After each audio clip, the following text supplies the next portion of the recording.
Bienvenue sur la chaîne Savoir Investir. Pensez à vous abonner et à activer la cloche de notification pour recevoir nos nouvelles vidéos. Une stratégie de sortie pour garantir et maximiser les profits.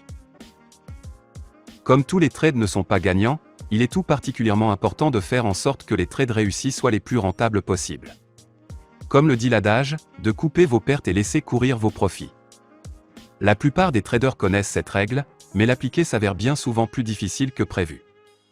Tour à tour, l'appât du gain et la peur entraînent des pertes toujours plus grandes, lorsque vous continuez à augmenter une position par exemple, et réduisent les profits des trades rentables. Qui sont clôturés trop tôt par peur de perdre plus tard ce que l'on a gagné. Choisir un objectif de rentabilité avant d'ouvrir une position est une façon simple d'éviter ce type de comportement. Il y a plusieurs façons de décider d'un objectif de rentabilité. On peut, par exemple, le fixer en fonction du calendrier. Laissez votre position ouverte pendant une période déterminée à l'avance, une heure, une journée, une semaine, ou aussi longtemps que vous voulez, selon le genre de trading que vous pratiquez, trading intrajournalier, à court, moyen ou long terme. Ensuite, le trade est automatiquement fermé, en supposant bien entendu qu'il s'agisse d'un trade gagnant qui n'a pas déjà été stop. Les objectifs temporels ont des limites évidentes, comme le fait qu'ils ne prennent pas du tout en compte les mouvements actuels des prix. Toutefois, pour certains traders, c'est la meilleure solution. Si vous avez toujours l'impression que vous fermez vos trades trop tôt ou trop tard lorsque vous utilisez des objectifs financiers, cela peut être très pratique de vous dire que quoi qu'il arrive, vous fermez telle ou telle position dans 24 heures. Une autre possibilité, plébiscitée par de nombreux traders, est de se servir d'un trailing stop comme stratégie de sortie, ou de fixer un seuil de prix. On peut par exemple sélectionner des points de soutien ou de résistance situés dans la fourchette de prix de l'horizon de trading.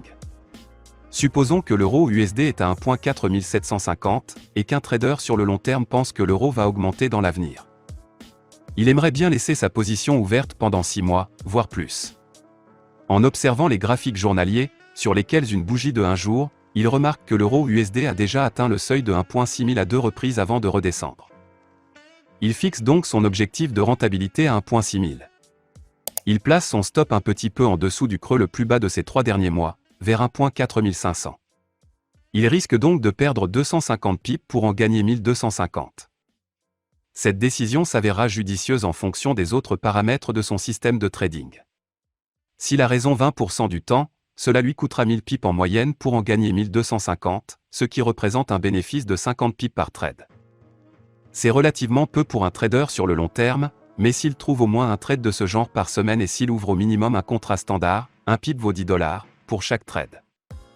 Le trade le plus ancien remontant à 6 mois et ayant normalement atteint son objectif, il peut gagner $2000 par mois. Ce n'est certainement pas assez pour s'acheter une nouvelle Ferrari chaque année, mais une BMW d'occasion n'est pas mal non plus.